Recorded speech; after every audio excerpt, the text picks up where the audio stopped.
Deidre first, okay? And Jen. Okay, any questions or edits to those? We'll just go around on the little pieces of paper and the pencils in front of you, and you can write yes if you approve them or no if you don't. And we will collect those somehow. Come around and get them.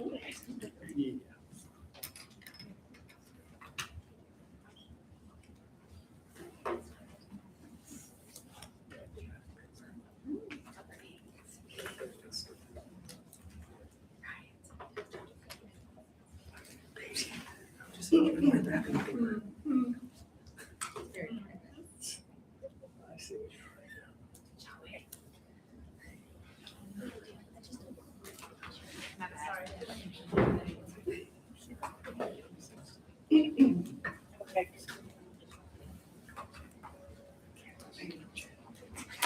I probably am not, but I can check. Thank you.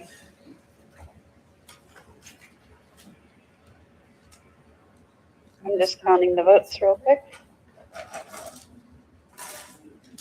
Looks like a unanimous yes. Thank you for reviewing those. Okay. Also, thank you for coming to our book fair in December and donating to the Share the Fair Fund. We bought some books for students, band eligible students, so that was really great. And the fundraiser was a success, so thank you. We have a tour of the town next Thursday, a week from today, at Laughing Planet Cafe. It runs all day, and it will get 10% of the proceeds back from that. So please have lunch or dinner or both.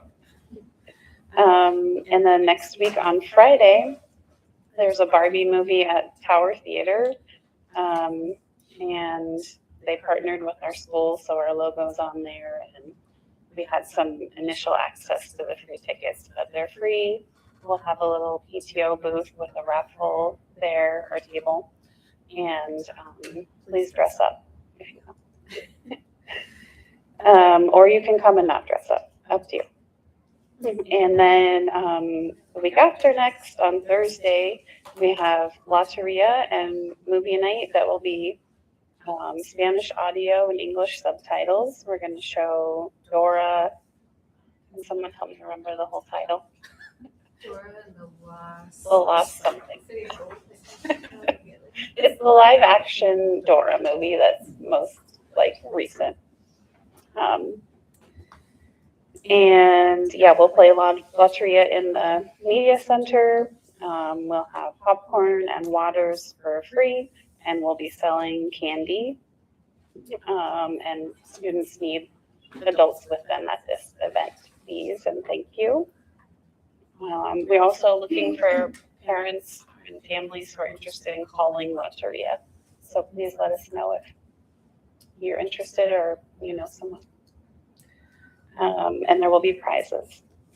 And then about a month from now, we have Penny Wars fundraiser. We're prepping flyers to go out with more information about that soon. And then we'll have another tour of the town in February at El Rancho Grande. They have 2 locations. And then another movie night. Movie is to be determined on that one. And then the carnival in March. I know that feels far away, but it's coming up. And then we're also part of the Fred Meyer Community Rewards that helps raise funds for the PTO if you link your rewards card to us. Yes. You mentioned 2 locations for the El Rancho Grande. Yes. Where are they? There's one. Both locations for the. Both locations. One is Southwest Bend over in the Brookswood Plaza, and the other one is off of Highway 97, near Target. Thank you. Yeah. Thank you. Yeah, of course. Thank you for asking. Go ahead. You ready? Yes, Shelby's gonna take over. Our January staff birthdays, we have Araceli Brittany, Jesse Evans, Jessica Weisgerber, Kayla Hickman, and our school nurse Freya. We will be setting out treats next week for them. And yeah, happy birthday to them this month. Volunteer opportunities. Like Renee said, Carnival feels like a long ways away, but we are underway with all of the planning, and we would love Carnival Committee volunteers to help us with the planning if anyone would like to join for that. And then we also need day of volunteers. And then always lunch office help. And then we're adding a new volunteer opportunity for crossing guards in the morning to help us in the parking lot with that last house being built there. It's gonna, I think, cause some trouble in being able to see students crossing right there. So we're hoping we can get some parents out in the morning to help with crossing safely. The signups for that they are on our website already for all of those. The crossing guard one will also go out in their February email. And then on Facebook as well, once we get that, we'll have a sign up on Facebook as well. Yes, okay. Yeah, for all of them, they should be on website, Facebook, and via email come February. And that's all I got. Okay. Treasurer report. If you want to flip back to your very last 2 pages there with our account stuff that we'll roll through really quick. At the top there, you're going to see our insurance renewed. We did, as a board, select to add on a policy to our insurance, making it be a little bit higher than it has been in the past years. The policy that we added on was to cover any and all of our equipment and supplies that we store here at the school, just in case something were to happen to it. We would then get money back for those things. Like, so all of our swag, if there was something that happened, like a flood or something like that. All the carnival stuff that we store, stuff like that. So we added that on. Kind of pretty standard. Book fairs, you're going to see 100% for our book fair. We actually did not spend that. That's just us withdrawing cash for the book fair tills. So when we went back to the bank, we deposited all of our cash, that just went right back into our bank account. And then down at the bottom, we've got that $5,000 charge. That is the reading program that we approved. And so that's paid for, and I believe it's for the next 3 or 4 years that those licenses will be good for. So if you want to flip over, we can go over to our income for December.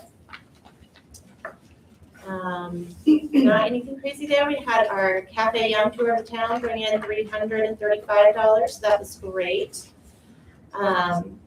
So the book fair went well. We actually had a record on our book fair sales altogether. Scholastic said we did $8,669. So that was amazing. Lots of books sold. That money goes as a block over to Scholastic, and then they let us keep a portion of it. So our portion that we actually will be adding to our bank account from the book fair is actually only $2,174.91 after they took their stuff out and kicked us back what we get. So, and I believe that that's something that we will be talking further about tonight. And then we have about $100 for school merch in December sold. And that's about it. Our account balance for the PTO is about $94,000. Playground fund account balance is $21,318.71. There hasn't been any changes there, just interest going into that account. And then 5th grade celebration fund is up to $517.84. And then end of the year, our projected balance for the end of the year is about $46,000. That's what I think we're gonna be at. So how things are right now. That's it for me. Does anybody have questions? I have a 5th grade question. Is it expected that we're leaving extra money for next year, or is that? Last year there was a little bit of rollover, but I think that year previous there wasn't. Okay. I think it's just up to you guys and what you end up doing and, you know, whatever happens. We don't have an expectation. We don't have any expectations or requirements or anything like that. I just say this is for this. Okay, thank you. We'll go to member and committee reports with the principal news first. Couple updates, as you may know already, the Youth Truth Survey is up and going. It's been going all since the start, since we came back from break. Right now, we have 35% of our families have responded, which means that already, as of now, the data that we have is statistically significant. So we appreciate that. If it's less than 20%, then it really isn't very helpful for us. But we've already reached 35%, and we're hoping that we'll get much higher than that. If you haven't heard already, and the kids haven't brought it home to you, they should be coming home with this little slip in English and Spanish. This is a reminder to you as parents. This is your homework to fill out the survey. It has a QR code, and you guys can also look on Seesaw, and we have the link that you can click on. And it takes about 10 to 15 minutes to fill out. If you return this, then the kids get to come down to the office and they get a free pencil and a free ice cream cone to McDonald's. So kind of a prize incentive for them. And then all of these are put into a raffle, and there's going to be two different raffles. One is a benefit, they're both benefits to the teachers, but one is a benefit to the class. Two classes will get an extra recess from students that got their names pulled. And then there's going to be a raffle specifically for teachers, or a prize for them. So we appreciate all the feedback that you guys have already given us, and we encourage everyone to go ahead and take the 10 to 15 minutes to give us feedback. We value that. And then we are anticipating that at the kind of sometime in April, we're going to do an evening meeting, a chance for parents to come and hear about the results and kind of get some information. We'll do a little bit of a data walk and go through it, talk about it, analyze it a little bit, and then talk about some actions that we can take to address some of the areas that we see as areas of growth for us as a school. Just as an update for everybody, January 30th is going to be a teacher work day. It's on the calendar, but just to put that on everyone's radar, it's a Friday, and it's a day for teachers to work on getting ready for progress reports. And so students aren't coming to school, but staff will be here working and getting ready for progress reports. We have spring conferences coming up in March, so it's still a little ways out, but the reason I bring it up is because it backs up to spring break, which is going to look very tempting for families to travel because they get 3-4 extra days where the kids aren't missing any class time. People are welcome to go on trips. Just be aware that if you go on a trip, the staff here is ready for conferences, and we will not be able to reschedule conference time with teachers because that will get unwieldy for the teachers. So just know that if you decide to travel, then you may get progress reports at home, or you may be able to do a little short phone conversation, but it won't be the same experience. And teachers won't be making up that time with you at another time. So welcome to travel, just be aware that that may sacrifice the face time with and then final update is you mentioned a little bit about some safety in the area, in our parking lot area. So I've already talked with the safety department about our crosswalk area, and that house that's being put in is kind of the last one that's going to block some of the view. And so we're talking about some options. And then you may have noticed that this week there are some orange cones that have been along the edge as you get close to the bike lane, or the bike rack, I mean.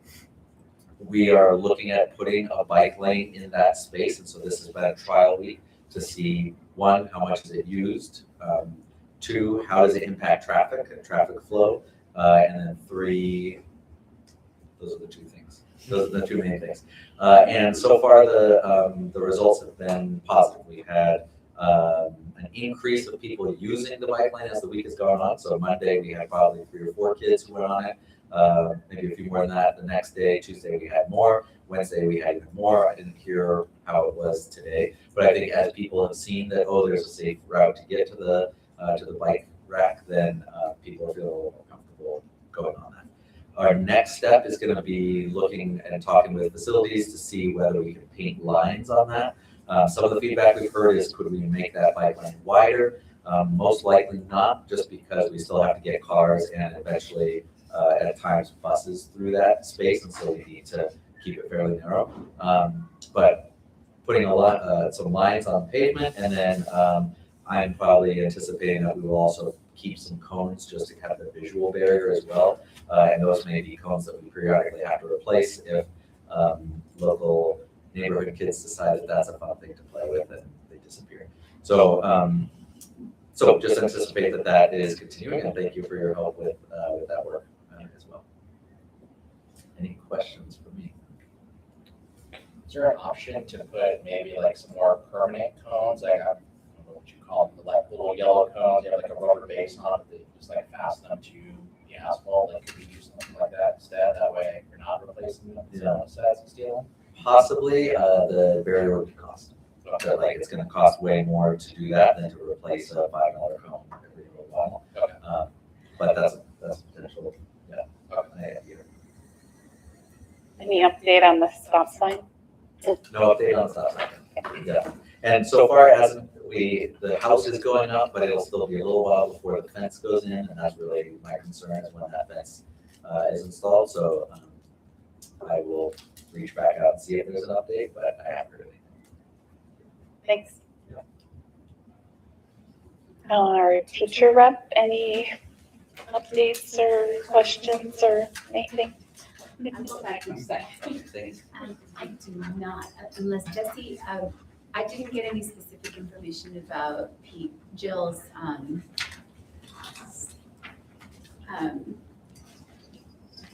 fitness thing, the Oh, fitness challenge. Fitness challenge, yes. Yes.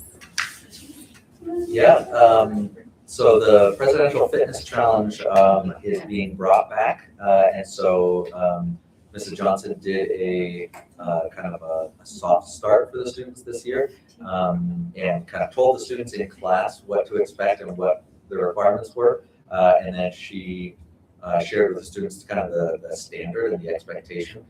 She ended up, I don't know if there's a name for the higher level and the lower level, but she had yellow. It was the one that's a little bit easier to achieve, and then blue was the one that was a little more difficult to achieve. She had probably 60 to 70 students who came to the gym. They gave up recess time to do the challenge, each different challenge, and it was over the course of a week that they did it. The hardest one by far was pull-ups.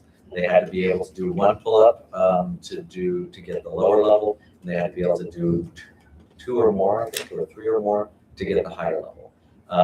And that was the one where kids had done great, and could not do a pull-up. And so that was eye-opening to a lot of students of like, oh, those are different muscles that I don't use on a regular basis. I will have to work out for that. So push-ups and sit-ups, they were able to do a lot. The running, I think most people pass the running one just because they're young and have more energy than they know what to do with. But pull-ups really stymied a lot of kids. So we actually at the assembly yesterday got to hand out those awards. So if you had a student who had done the challenge and got their achieved either of those levels, then they got a public acknowledgement and then got the medal to take home.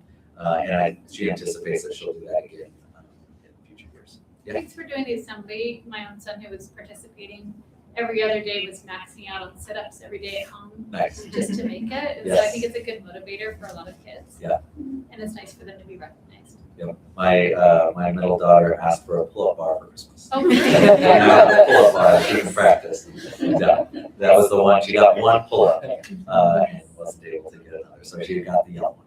But she has goals for the blue one next year. He missed the one pull-up to get the blue. Yes, yeah, exactly. And was doing pull-ups at his sister's basketball game when he saw a bar that he could practice on. Nice. My son also tried to sleep with his medal on last night. Oh. So proud of it. And so that's really encouraging to see Yeah. them working towards it. Yeah, it was really good. Okay, thank you. Do you want to give any update on playground tonight? I'll give a very brief one. We had an opportunity to meet with Jesse, just regarding any updates on playground design. And so, the district had come back with 3 proposed design ideas. That does give us a little bit of flexibility around kind of choosing what we want to put or what elements we want to put on the playground. The biggest positive is that we do have a path forward now, which is great. That being said, we have a lot to discuss the next playground committee meeting, so, would encourage anyone that wants to voice their opinions or give some input on what we decide to pursue forward with, to attend, whether virtually or in person. But at this point, once the committee kind of settles and gets some feedback around what's the ideal playground structure or elements that we want to put on there, we'll bring it to the general PTO. You guys can also take a look as well, but yeah, that's the latest for now, is have a path forward and have some design ideas that we get to play around with. So, yeah, question. How can we join the playground committee? Great question. You can join our website, or if you want to come to me or anyone on the board after, capture your email, and we'll make sure to include you on the whole mailing list as well. Cool. Yeah, we just need your email and then you'll be included with the dates and times and documents going forward. Cool. I'm excited about the playground. Well, we are too. It doesn't look like it, but we still are. And Casey is too. Okay, thanks, Mike. Yeah. Shelby, any updates from membership? Okay. Unfinished business, the mascot, Haley and I are gonna prep a presentation with options for next month. We didn't quite gather it all together, and she's out of town for work. So next month we'll show you what we've found. And so we'll go to Erica in April to present on the reading group share pockets for 447. And yeah, you can present on it, and then we'll do a first and second to discuss, and then we'll vote. Okay. So I'm April Krivolabi, and I'm Erica, bitch. we do reading intervention for 30 minutes, 4 days a week with kinder through 5th grade. And we share a classroom. We've got our kids for probably, I always tell my kids I've got them for 27 minutes because we've got to allow for walking back and forth time. But we work at a big group table as opposed to like individual desks where we can store stuff. And so we were talking about like how we can better utilize our time within that 27 minutes. And we decided that share pockets would really cut down on a lot of transition time in that 27 minutes, where stuff that we use with every group, whiteboards, markers, extra pencils, things like that, that doesn't have to be assigned to a specific student, we can just keep it right here. So instead of somebody needs to pass out whiteboards and pass out markers and do this and do that, they just turn around and get out what they need, and when they're done, we just take 30 seconds to put it away and we can move on.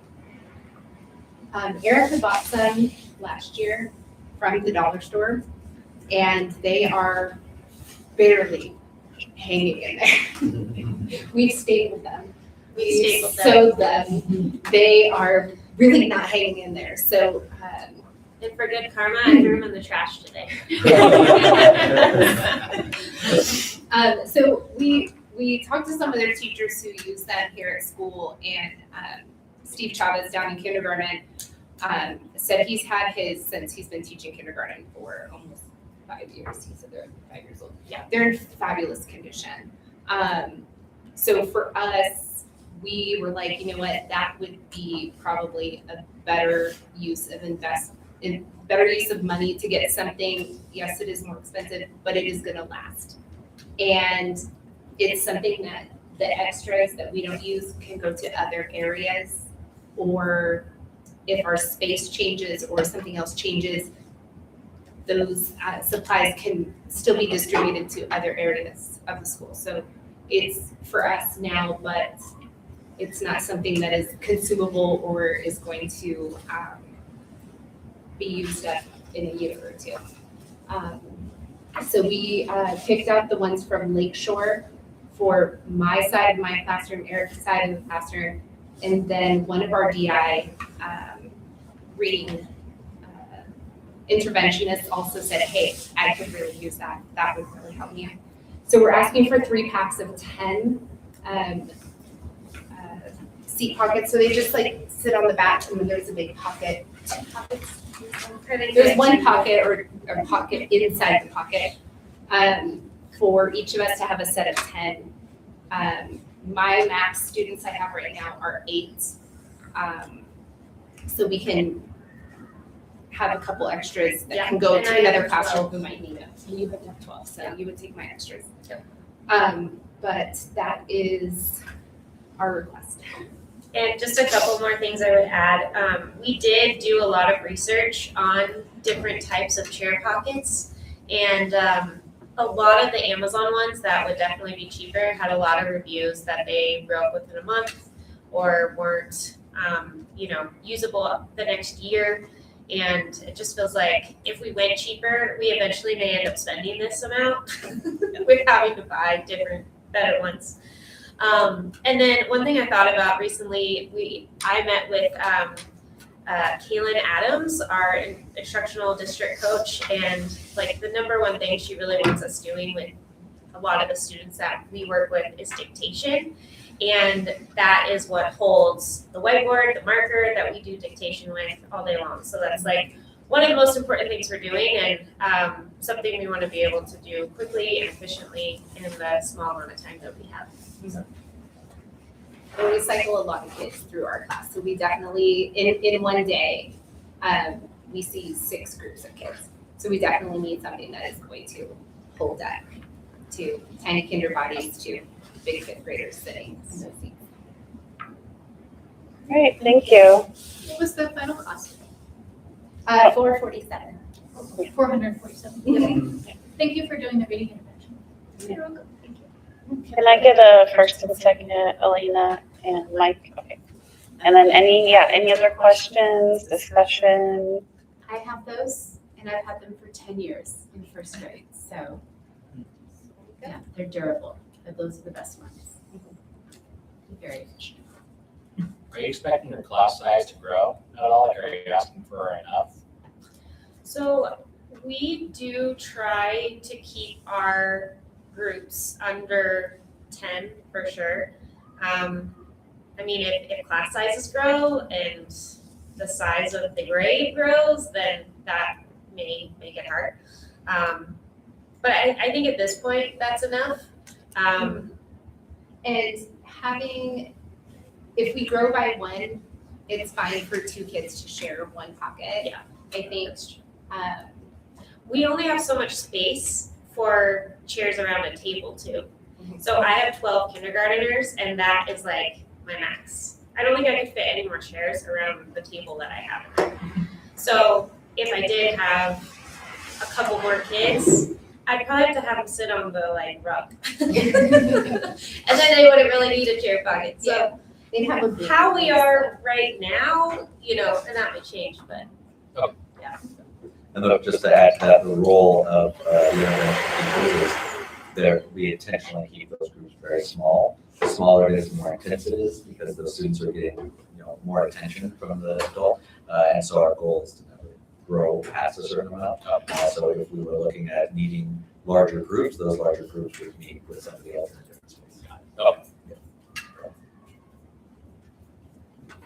Okay, any other questions, comments about this? Okay, we'll go around and vote on pieces of paper. Yes to approve the funding request for 447. No to not approve it.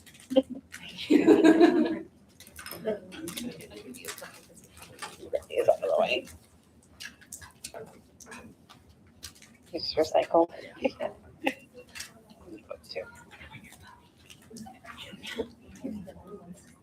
Maybe your Shelby. Jill also said she loved the feedback and thank you. Oh, okay, great. Let's Jewell.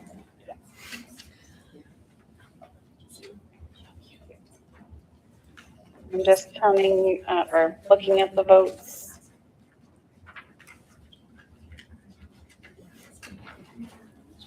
I hope everyone's enjoying this wrapping paper, recycled voting paper. A unanimous yes. So that will pass.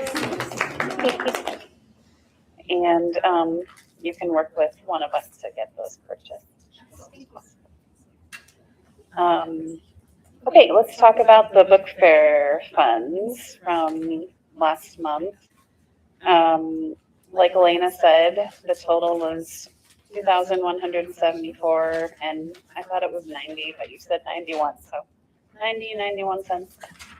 And I put out a survey to the teachers about asking if they would like to save the money for general requests, or if we split it between the 18 teachers plus Jess R, Lindsay K, and Jessica W. So the media teacher, I think is what she's officially called, the school counselor, and then what is Jess R's title? Behavior support. It would, if we gave the teachers plus those three $100 each to spend on books or supplies, it would total $2,100. So I got 4 responses saying no to saving the money for general fund and yes to getting the $100 each. And I got 1 response that said yes, keep it all, and no, don't do the individual amounts. So, can I get a first and second to open it for discussion? Casey, thank you. Thank you.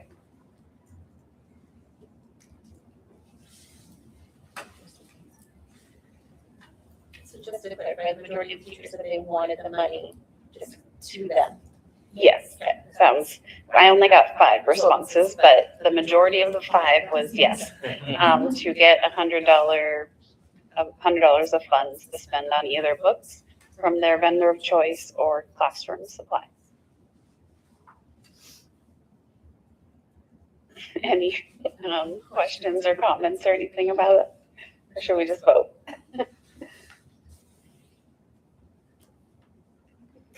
Okay, so yes, or actually if you could write on there like $100 or save the money, that would be helpful for me. Thank you. Those are the 2 options. Oh, let me go with me. I'll go around.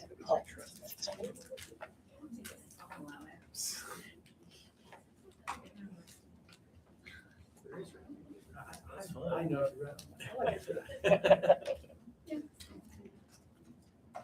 Add a little pizzazz to the vote.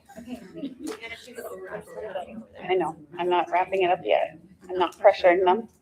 You stand over her and watch.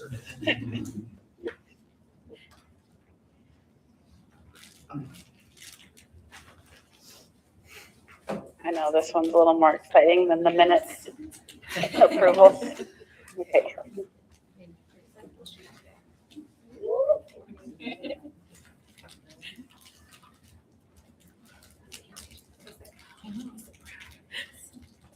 Look at all these categories.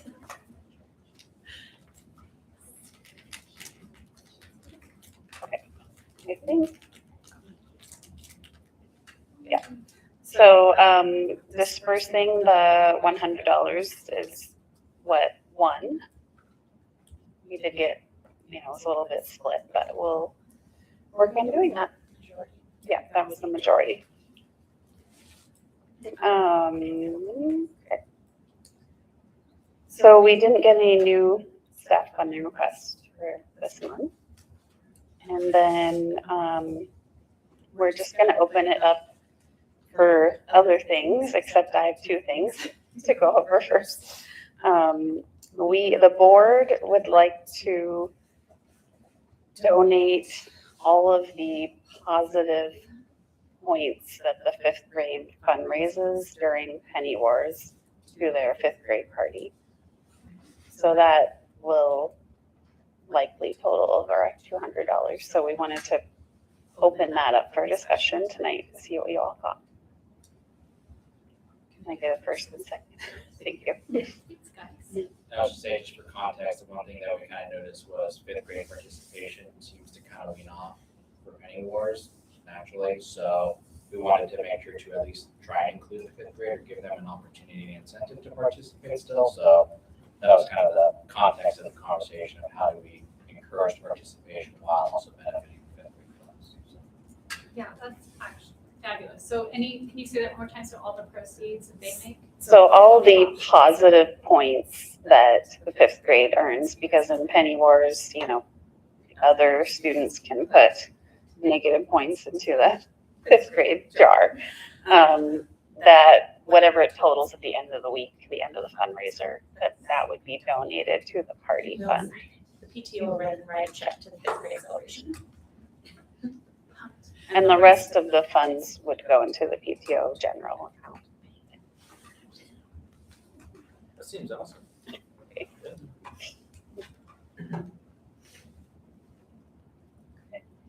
Should we take an official vote on it? We can just raise our hand on this one. Okay, sure. So yes, if you're in agreement with that, please raise your hand. Okay, unanimous. Thank you. Can't raise both hands.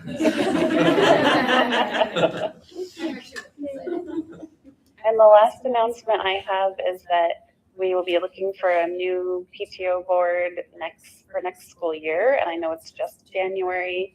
None of us are leaving yet. But just wanted to put it out there because if you're interested, we could talk to you about it. You can come to our meetings. We can share information now. And all of the board here now will be here as parents for in a couple more years or more and can really support as much as needed. So I think we all want to stay involved and care about the school. So just want to put that out there as a first step. I think for us, we really just want it to be a smooth transition to whoever the next board is and to just have you guys come in and or whoever it is come in and be able to shadow us and ask all the questions and then we can work together.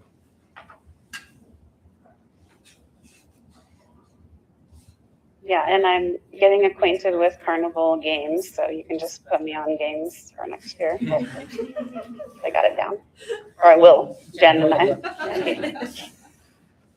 Anything else that anyone wants to talk about tonight or ask? Yeah, Casey. Yeah, so for that bike lane, I got in touch with the city to see if they had any plans to do any upgrades to Ray Road. That had been a private road for a very long time, and it just got deeded over to the city. And it turns out that it's part of the neighborhood greenway plan. And anyway, I went out with one of the engineers, we took a look at it, and they're gonna apply for the Safe Routes to School grant for that, which is awesome that we don't have to deal with Yeah. that, 'cause that's a lot of work. So they seem to think it fit the bill, no problem, and hopefully they get it. And it's great that they're doing it. So. Thank you, Keith. Did they share what that would mean? What would that be used for?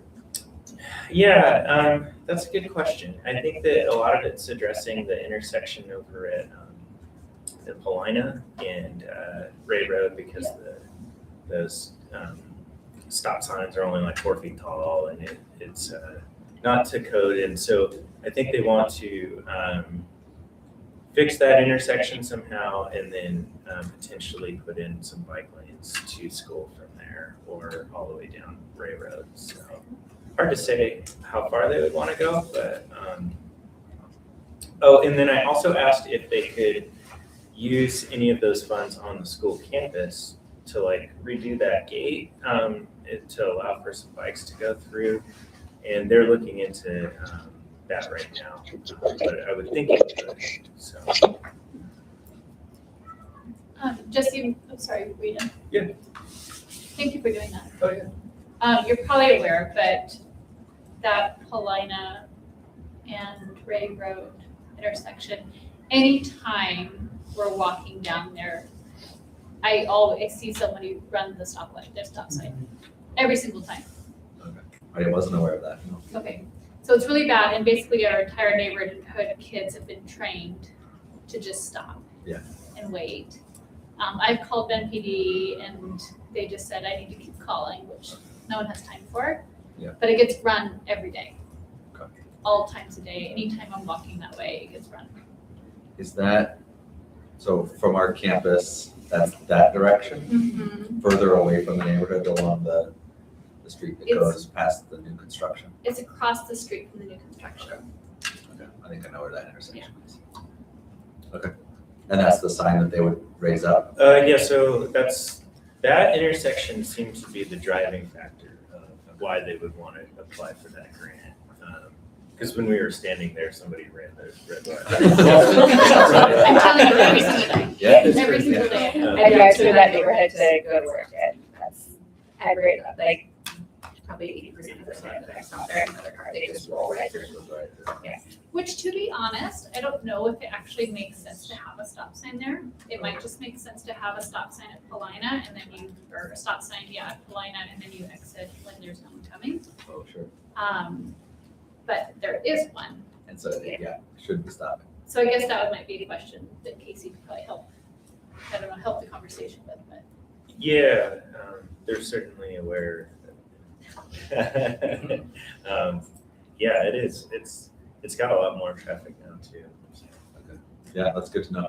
And just in terms, in that area, and we had talked about the gate and looking at, could we do, I don't even know what they're called, but the posts that are buried in the ground instead of a gate that opens. We still need to be able to get through that space as a district. But the gate itself blocks any traffic, including foot traffic. And so if we had some that go in the ground and you just, undo the padlock and pull those out so that you can drive through that when you need. That's an idea that has been tossed around. That's expensive. Those are not cheap. And then labor to put them in. So if the city was able to do something like that, I'm sure that'd have to be a conversation between the district and the city because it is district property, but I think that would probably be something that they could talk about. So that idea has been tossed around. We also have, so the distance between the sidewalk and the fencing is district property. And so at this point, there's not a plan to change that and develop it or anything. And so we talked about the idea of creating an on-ramp basically for students to go from the sidewalk, avoid the gate and come through our space onto that kind of dead end that's right there. And then if we had the bike lane that then takes kids to the bike rack, the goal would be to then be able to have that be a safe route for kids to get to the bike rack and lock up their bikes and then leave in the afternoons. Those will take time. And so that's all ideas that we've had that haven't, we don't have a timeline of when that kind of thing might happen. But we're talking about that. And then it's been interesting because leading up to this week, we had cars parked all the way around the corner from right by the bike lane area. And the cones being there has meant that no one is parking in that space.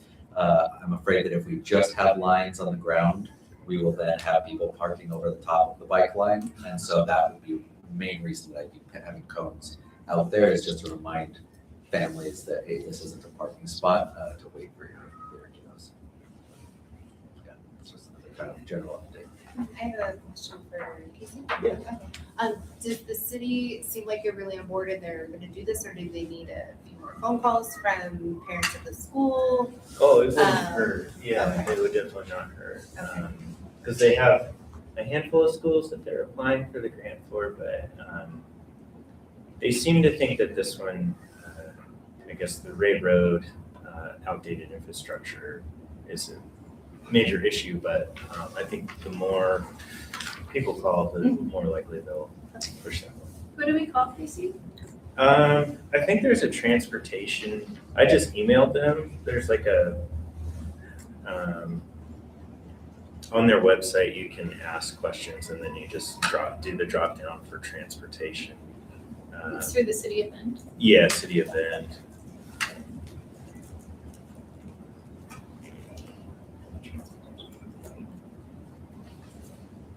One other just general thing to bring up. We have been and continue to benefit from your guys' donations for artists in residence. Beat Theater has been working with us and going into classrooms, continues to go into classrooms and are working on really cool stuff and then filming it. And so we're going to end up with kind of a library of student work that we'll get to all enjoy as a community. There was talk last year about maybe doing a kind of Beat Theater at the beginning of the year, winter artists, and then doing like a spring artist, and maybe talking about doing murals again, considering possibly putting a mural up there and maybe a mural on either side of our kind of entry walkway here. So that's just something to put back on everybody's radar. If you guys wanted to do that, we would probably need to talk with the artist and make sure, one, that she's available, and make sure, two, that the scope of the project we're talking about would work and would be applicable. For those who don't know, it's the same artist who did these murals, and to allow every kid in the school to be part of the painting, we extended the size of the paintings and made them what they are, so that it ensured that every single kid got to do the work. We don't necessarily. That one would be the equivalent. That one would maybe be the equivalent of this. And then our third space is on the way down in the cafeteria. So I don't know that we have enough space to extend it and make it as big of a project as it was last year, which means it would be less money for the PTO if you decided to do that. But it also might mean that we have to talk a little bit more with the artist of how do we get every kid to be part of it when it's a slightly smaller project, just because we don't have space to put such a big project. So something to think about. Lane, I have a question for you on that subject. The Beat Theater, did we pay for that last year, or do we not pay for that yet this year? We have not paid for it yet, so I just need to get in touch with them somehow. Remember And do that. approximately how much it was? It's about 1,800, yeah. Okay. And with the murals, the board did budget to do that mural project again this spring. So the money is there and set aside and like year tagged kind of for that, if that's something, or a different spring artist residence program. So there's money already kind of marked and set aside for a spring artist residence program. I think about 4,200. Okay. Right. Yes, we have $4,200 for it. That's what I was asking. I see there's a question online, but Yeah, I can. Anthony might just answer. I was gonna answer, but Jill asked a question regarding bounce houses. She had raised concern around the bounce houses having the smell to them, and if we were considering other options this year for bounce houses. She'll let Tracy answer.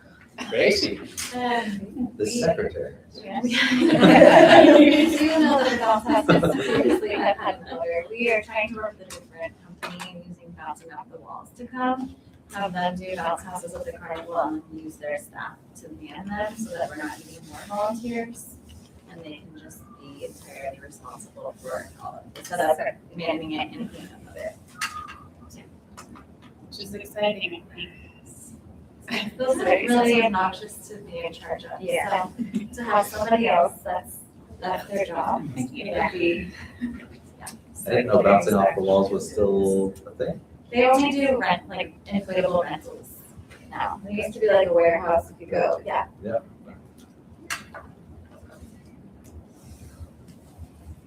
Secretary / bounce house if it's you.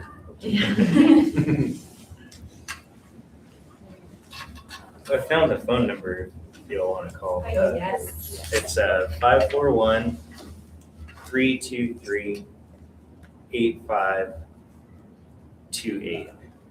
Hopefully Jesse doesn't get an email. I'll be one of them. So can you say that number one more time? Oh, yeah. It's 541-323-8528. And what do we say we're looking for to support the grant at the Ray Line intersection?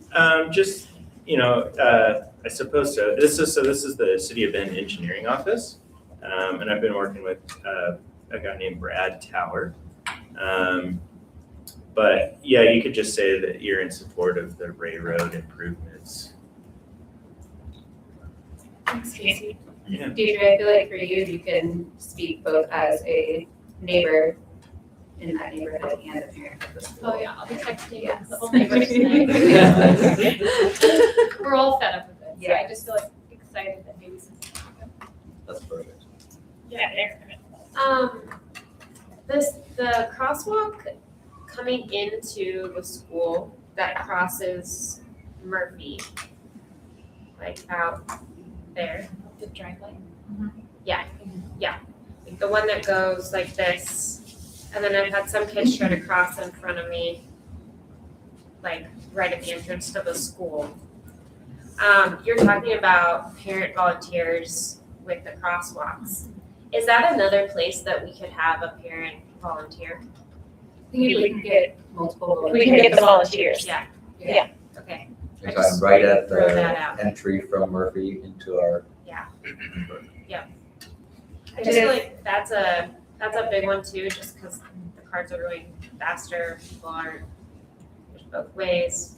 I was just talking with Tracy about that actually before the meeting, and in the mornings, coming from west to the school, the sun will hit you right there too, and it's really hard to see that. I mean, I don't have to cross the crosswalk part of it, but there are also more crosswalks before that one.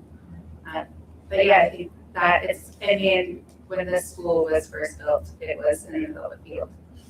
And there have been tens of housing developments built around it since then, and it just needs updating for all of our neighborhoods now. You're okay with that, and you have two vests. Oh, yeah, we can. Stop signs, and then we can just simply add numbers. We can add it up to it. So, Yep. Fine. and then, I mean, I guess I want to know, so we can tell, or I guess front office to have to tell them there's only one, which location to go to. It's okay. Yeah, that's fine. Okay. We'll end at 6:55. Thanks for coming virtually and in person. Appreciate it. See you next month. Thank you. Yes.